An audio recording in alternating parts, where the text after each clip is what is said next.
Hey everyone, Assalamu alaikum. Dr. Ames over here. I'll be discussing about malocclusion today. Welcome to Floss Academy. So before starting malocclusion, let's first brainstorm and think, what is occlusion?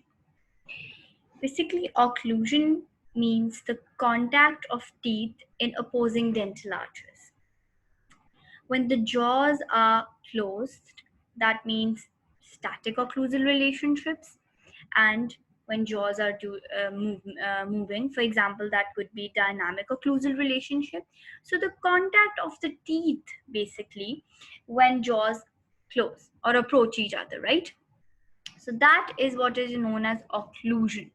And obviously we have studied before as well that for normal occlusion to exist, there is a molar relationship, there's a canine relationship, and there's an incisor to incisor relationship. Well, I will not go into detail with these topics. I'll be discussing more about malocclusion today.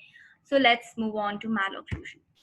So basically, what is malocclusion? As the name this defines itself, it is malalignment, misalignment of the teeth.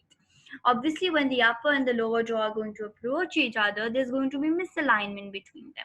It could be between the incisors and incisors, could be between the canine and canine, it could also be between molar to molar. So let's first classify the three major types of malocclusion. We have class 1 malocclusion, we have class 2 malocclusion, and class 3 malocclusion. Now, in today's topic, I'm just going to give you a brief description, a brief introduction of class 1 malocclusion, and we'll be continuing rest of the topics in our next lectures. Now, basically, what happens in class 1 malocclusion is a class 1 malocclusion is where anterior-posterior occlusal relationship is normal, and there's discrepancy either within the arches, in transverse or vertical relationship. However, the molar relationship stays normal. Now, I'll be discussing molar relationship in a while. First, we're going to be discussing about the different discrepancies involved.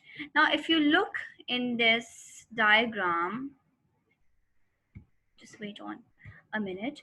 Okay, now in this diagram, what do you see basically? So we see that the face has been divided into into three different planes. If you see this, the line, if I draw from here to here, this is my vertical plane, right? Sorry. So this is my vertical plane. And if you see this line going horizontal, this is transverse plane. And and this line, when I cut, basically when I'm going to cut the whole face and the facial structures, okay, it's going to divide the face into two equal halves, as we can see if I draw a line like this. So this is sagittal plane. So this is sagittal plane. This is your transverse plane. And over here you will see your vertical plane. Now basically in class 1 malocclusion, you're going to see discrepancies in transverse plane, okay? And you're going to see discrepancy in vertical plane. The horizontal plane, the anterior posterior plane, this is your anterior point and this is your posterior, right? So this plane over here is normal, okay? So yes, this line, this one. So this, there's going to be no discrepancy in anterior posterior plane. It is also known as sagittal plane. I hope this point is clear to everyone. Okay. Now let's discuss what happens to the molar relationship. So the molar relationship is normal, okay?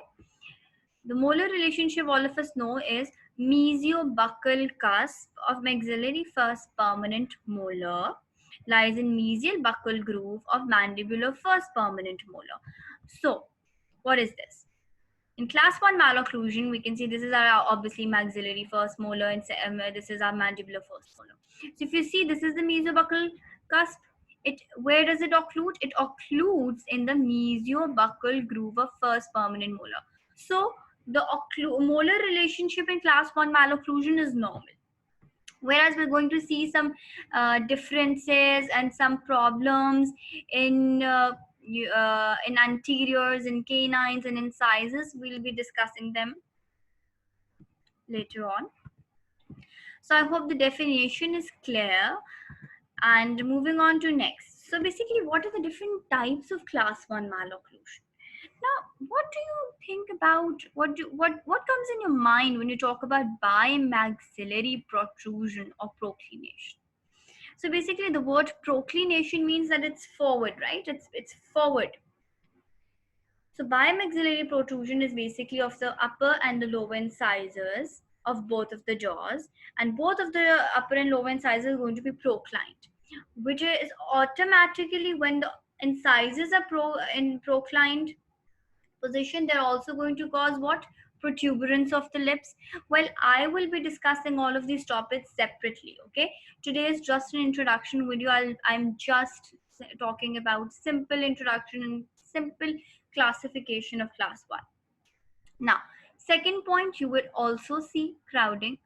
It could be both maxillary mandibular teeth, or it could be either one of them. Okay, now moving on to the next, we can also observe spacing issue in class 1 malocclusion. We can also see rotations. Rotations is like when a tooth is rotated to buccal side, or we can also say labial side. It can also be rotated towards palatal or lingual side as well. Then we will also discuss about open bite.